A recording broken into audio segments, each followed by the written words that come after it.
मैं ये वीडियो लेके आया हूँ। जो इतिहास में मैंने पढ़ाया था गुप्त वंश शासक, उसके पहले मैं पढ़ाया हूँ, देखा है तो चंद्रगुप्त प्रथम और समुद्रगुप्त के विषय में।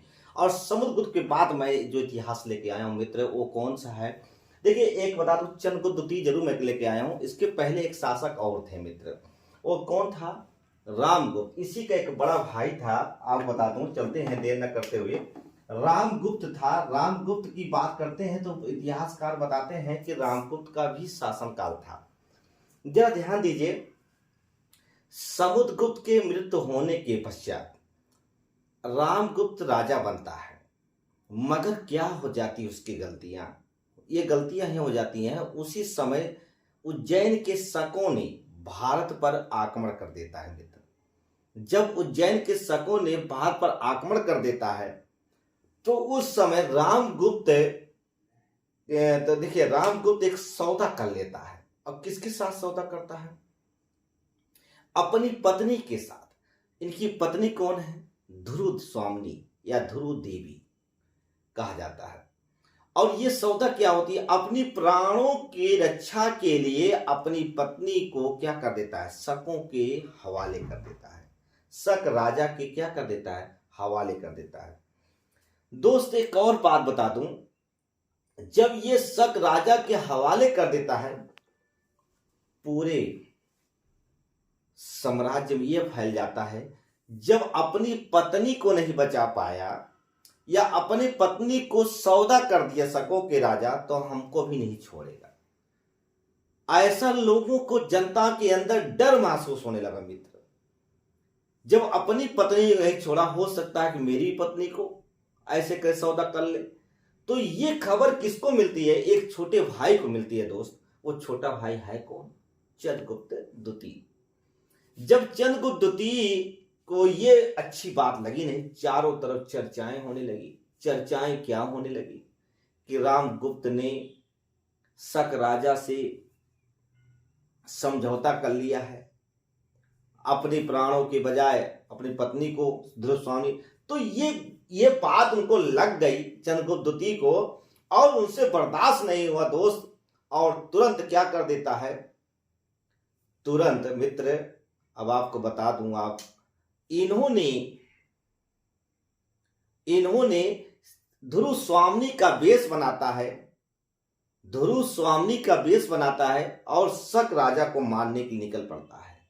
मतलब जो ध्रुव स्वामी जैसी पहनती थी, अपनी उसकी भाभी जैसे पहनती थी, वही पहन कर वो निकल गया। और किसके लिए? शक राजा को मारने के लिए दोस्त। और ये कुल मिलाकर देखा जाए तो, जब ये शक राजा की हम बात करते हैं तो उस समय रुद्र सिंह तृतीय था। और उस समय जब वहां पहुंचे तो उसी के मतलब एक सहेली का वेश बनाया और अंदर घुस गया। कहां? देखा जाए तो ध्रुव स्वामी जहां थी वहीं वो पहुंच गया और कहा, भाभी घबराने की बात नहीं, मैं आ गया हूं, मैं हूं ना। और जहां उसका कपड़ा पहना और खुद स्वयं बैठ गई। और जैसे रुद्र सिंह तृतीय आता है, और उसके बाद क्या होता है? तुरंत वहीं अपना, इनको एक प्रकार के देखा जाए मृत्यु के घाट उतार देता है। और जब मृत्यु घाट उतार देता है, और उसी समय पूरे शक को समाप्त कर देता है। और शक को समाप्त करने के बाद जानते हैं, यहां महल में आता है।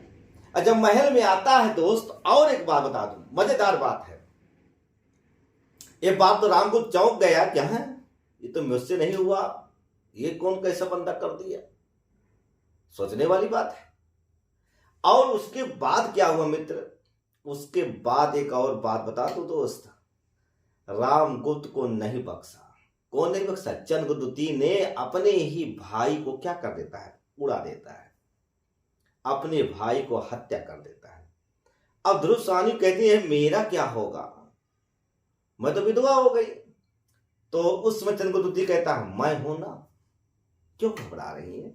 जब मैं हूं तो घबराने की क्या चिंता है? तो बाद में क्या हो जाता है?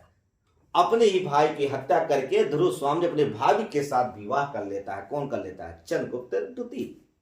अब वहीं से इसका शासन क्या हो जाता है? समाप्त हो जाता है। और चंद्रगुप्त द्वितीय आ जाता है और गद्दी में बैठता है मित्र 380 से 415 ईस्वी में बैठता है। और बैठने के बाद अब आपको बता दूं, उपाधियों से लैस था। इसको कई नामों से जाना जाता है। नाम की बात कर लेते हैं, नाम के भंडार लगे हैं मित्र, आप जरा ध्यान सकते हैं। देखिए इसको देवराज भी कहते हैं, देवश्री कहते हैं, देवगुप्त कहते हैं। 3 नामों से जाना जाता है। देवराज, देवश्री, देवगुप्त कहा जाता है। और देखिए उपाधियां देख लो, उपाधियों से पूरा बोर्ड ही भर गया है। आइए देखते हैं। विक्रमांक, विक्रमादित्य, परम भागवत, शक विजेता, सकारी परम भागवत। और देखिए उपाधि धारण किया था। ये ऐसा करने वाला चंद्रगुप्त द्वितीय गुप्त वंश का पहला शासक है। देख रहे हैं, ये कुल मिलाकर देखा जाए उपाधियों को भंडार लगा दिया मित्र। 1 2 3 4 5 6 7 8 उपाधियां लेके बैठे। तो ये है आपका, देखा जाए तो ये उपाधियों से लैस था मित्र, उपाधि कमी नहीं थी। और सबसे बड़ी बात क्या होती है दोस्त, जरा ध्यान दीजिएगा। ये उपाधियां देखा जाए विक्रमांक, विक्रमादित्य, परम भागवत, शक विजेता और ककारी परम भागवत की उपाधि धारण करने वाला प्रथम चंद्रगुप्त द्वितीय शासक था मित्र। दूसरी बात बता दो, इन्होंने राजधानियों की विषय बात कर ले तो राजधानियां 2 बनाई थी अपनी। एक था राजधानी पाटलिपुत्र, एक था उज्जैन। हम आपको बता दूं उज्जैन को कैसे बनाया था, शकों को पराजित करके, शकों को पराजित करके ही बनाया था अपनी राजधानी। और इसकी एक विशेषताएं क्या थी, चंद्रगुप्त द्वितीय ने देखा जाए तो वैवाहिक संबंधों द्वारा ही अपने संबंधों को मजबूत किया था मित्र। इन्होंने टोटल विवाह का, जैसे देखा जाए तो उस जमाने में जब रामगुप्त थे तो उस समुद्रगुप्त थे, समुद्रगुप्त ने 9 राज, उत्तरापथ में 9 राजाओं को परास्त किया था। 9 राजा कौन थे, नागासेन, नागदत्त, नागानंद, ये सारे नाग पेटार वाले शासक थे। और उन्हीं की देखा जाए तो वही की एक राजकुमारी थी नागवंशी कन्या कुबेर नागा। अब कुबेर नागा के साथ क्या हो जाता है, इनका विवाह हो जाता है। और उसी से एक उत्पन्न पुत्री होती है, उसका पुत्री का नाम होता है प्रभावती गुप्ता। ये आप समझ सकते हैं, प्रभावती गुप्ता। और इसका विवाह कहां करते हैं, इसका विवाह, लेकिन एक चीज बता दूं, इतना बुद्धिमान था, इतना साइंटिस्ट था कि इन्होंने क्या किया कि विवाह से अपनी स्थितियां मजबूत कर दिया था। अब आप समझ सकते हैं, इसका विवाह वाकाटक नरेश रुद्रसेन द्वितीय के साथ विवाह करता है। और जानते हैं, और यही इसी के सहयोग से, वाकाटक सहयोग से, मतलब रुद्रसेन द्वितीय के सहयोग से इन्होंने, आपको बता दूं, उज्जैन के शासक रुद्रसिंह तृतीय को क्या कर देता है, पराजित कर देता है, मतलब मार डालता है। और जब पराजित करने के बाद उज्जैन पर अपना अधिकार कर लेता है। और उज्जैन पर जब अपना अधिकार कर लेता है तो अपनी दूसरी राजधानी बना देता है। और दूसरी राजधानी अपनी क्या बनाता है, उज्जैन बनाता है दोस्त। और शकों को पराजित करने के बाद ये विक्रमादित्य की उपाधि धारण कर लेता है। कौन सी उपाधि धारण कर लेता है, विक्रमादित्य की उपाधि धारण कर लेता है। अब आप समझ सकते हैं, ये कई बार क्वेश्चन पूछा है, विक्रमादित्य की उपाधि धारण करने वाला राजा कौन था, चंद्रगुप्त द्वितीय था। और देखिए इन्होंने और एक वैवाहिक संबंध बनाते हैं।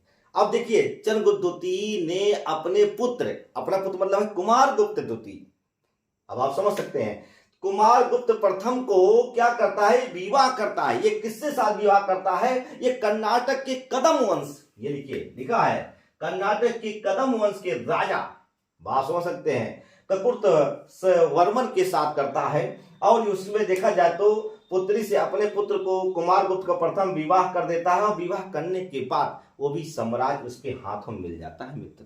अब आप समझ सकते हैं, और इसी के दरबार में कौन रहता है, नवरत्न रहते थे। अब आप समझ सकते हैं, इसी अब उस जमाने में आप समझ सकते हैं नवरत्न कौन कौन जमाने में रहते थे मित्र। अब आप समझ सकते हैं, देखिए मुगल काली में अकबर के दरबार में नवरत्न रहते थे, उसी प्रकार इसमें देखा जाए महाकवि कालिदास इसी के दरबार में रहते थे, महाकवि कालिदास। और देखिए धनत्वरी, ये मुन्ना भाई एमबीबीएस था उस समय, धनत्वरी। अब आप चरक किसमें थे, चरक मैंने पढ़ाया हूं, नहीं पढ़ाया, देखिए ऑफलाइन पढ़ाया। चरक थे कनिष्क के दरबार में। अब आप समझ सकते हैं इसमें कौन था, धनत्वरी। वारामिहिर एक खगोल वैज्ञानिक थे, मतलब ये देखा जाए तो पूरा बता देते मौसम कैसा रहेगा आज का। अमर सिंह, ये अमर सिंह शब्दकोश की रचना किए थे। शंकु कौन थे, वस्तुकार। अब आप समझ सकते हैं वस्तुकार इंजीनियर था। मतलब एक प्रकार देखा जाए बहुत बड़ा इंजीनियर था, बीटेक किया था लगता है। छपरा, छपरा के ज्योतिषचार था, मतलब बता देता था पंडित जी बढ़िया हो कि वैसे पढ़ा रहा भाई बाबा जी की नहीं। वारुचि, वारुचि क्या है? व्याकरण, ये व्याकरण का बहुत जानकार था। और आपको बता दूं बेताल भट्ट क्या थे? ये जादूगर था।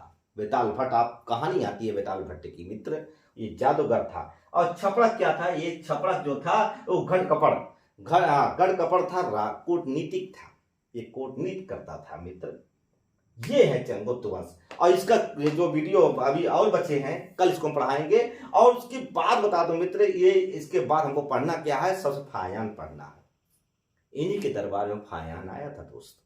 ये कैसा लगा वीडियो? अगर अच्छा लगा हो शेयर जरूर करिए और सब्सक्राइब लाइक जरूर करिए मित्र। कमेंट बताइए कैसा लगता है, मेहनत करता हूं आपके लिए। बहुत बहुत नमस्कार।